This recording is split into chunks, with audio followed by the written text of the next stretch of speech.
Japan के एक scientist हैं मसेरो इमोटो। इन्होंने कुछ रिसर्चेस किए पानी पर, पानी की बूंदों पर। जापान का एक लेक है फ्यूजीवारा डैम, वहाँ से पानी का सैंपल लिया गया।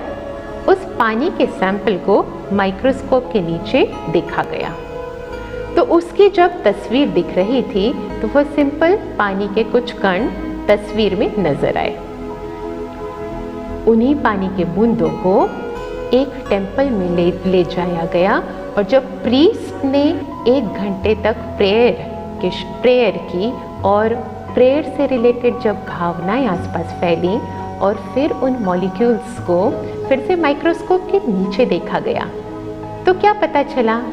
उन्होंने देखा उन्हीं वाटर मॉलिक्यूल्स ने उन्होंने एक दूसरा रंग, दूसरा आकार, आपस में एक अलग ही हार्मोनी और बहुत ही खूबसूरत फॉर्म उन्होंने ले लिया था। और उसी वाटर मॉलिक्यूल्स को फिर उन्होंने थैंक यू के कुछ शब्द कहे। और थैंक यू के शब्द कहने के बाद क्या हुआ? उसके बाद वो मॉलिक्यूल्स ने एक सफ़ेद रंग ले लिया था, बहुत ही गोलाकार सुंदर शेप धारण कर लिया था। मॉलिक्यूल्स की हार्मोनी एक दूसरे के साथ बहुत ही सुंदर नज़र आ रही थी और इस प्रकार से वे बिल्कुल ही अलग नज़र आ रहे थे।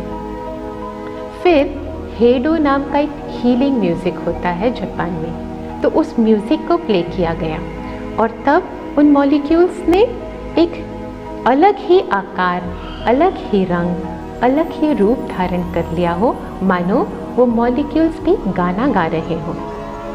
और फिर मदर टेरेसा के कुछ शब्द, उन शब्दों का प्रयोग किया गया उन वाटर मॉलिक्यूल्स पे और फिर से उन वाटर मॉलिक्यूल्स का रंग बदल गया, सफ़ेद रंग का आकार हो गया, शेप बदल गया, उनका फॉर्म बदल गया। और जब एडोल्फ हिटलर इनके शब्द जब बोले गए तब क्या हुआ होगा? वाटर मॉलिक्यूल्स का शांति का जो शेप है वो भंग हो गया होगा। भंग हो गया था, अब उनके शेप से नज़र आ रहा था क्योंकि डार्किश कलर उन्होंने ले लिया था और बहुत ही डिसइंटीग्रेटेड फॉर्म में नज़र आ रहे थे और उनके शेप को देखकर ही पता चल रहा था कि एक विद्रूप सा स्वरूप है उनका। तो जब इस तरह के एक्सपेरिमेंट्स हुए तब रिसर्चर्स ने यह कंक्लूड किया कि हमारे थॉट्स, इनका इम्पैक्ट पानी के कणों पर भी पड़ता है। तो इस प्रकार से अनेकानेक एक्सपेरिमेंट्स हुए और सिर्फ जब उन्होंने ये किया तो कुछ लोगों ने उन्हें क्वेश्चन किया कि इज़ इट इंग्लिश लैंग्वेज जो ये वाटर मॉलिक्यूल समझते हैं? तो फिर रिसर्चर्स ने क्या किया? दुनिया की 33 भाषाओं का प्रयोग किया उन वाटर मॉलिक्यूल्स पे। 33 भाषाओं के लेबल लगाए गए और हर भाषा के लेबल से क्या हुआ? उसी प्रकार के रिजल्ट्स निकले। तब यह सिद्ध किया गया कि इन वाटर मॉलिक्यूल्स को भाषा नहीं समझ में आती, इन वाटर मॉलिक्यूल्स को थॉट्स समझ में आते हैं जो हम जेनरेट करते हैं। तो ये जो थॉट्स हैं, जो हमारा माइंड है, ये इतना पावरफुल है कि हमारे आसपास के पानी के कणों पर भी इसका इम्पैक्ट पड़ता है। और अगर हम अपने शरीर को ही देखें इला, तो हमारे शरीर में कितना पानी है और अगर हमारे आसपास के एनवायरनमेंट पे इसका इतना असर पड़ा तो हमारे शरीर पर इसका कितना असर पड़ता होगा? कितना असर पड़ता होगा। और इसलिए भी क्योंकि हमारे शरीर में लगभग 70% पानी होता है, इसलिए हम जो थॉट्स जेनरेट करते हैं उन थॉट्स का हमारे शरीर पर डायरेक्ट इम्पैक्ट पड़ता है।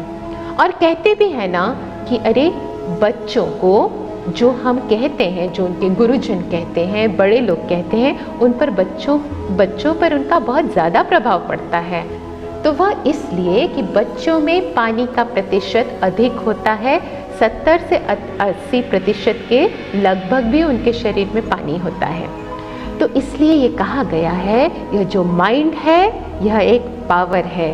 हमारे पास जो थॉट्स हैं वह पावर है, उसे हमें वाइजली यूज़ करना है, उसे हमें इस प्रकार यूज़ करना है कि हम अपने थॉट पावर का, माइंड पावर का पोटेंशियल है, इसकी जो कैपेसिटी है पहले उस पोटेंशियल को पहचाने, उसे जाने, और एक बार हम जान लें इसके पोटेंशियल को तो सही रूप में अगर उसको यूज़ करें तो हम अपने जीवन को सुखी, आनंदी, शांत और सक्सेस से भरपूर, प्रॉस्पेरिटी से भरपूर एक खुशहाल ज़िंदगी हम जी सकते हैं।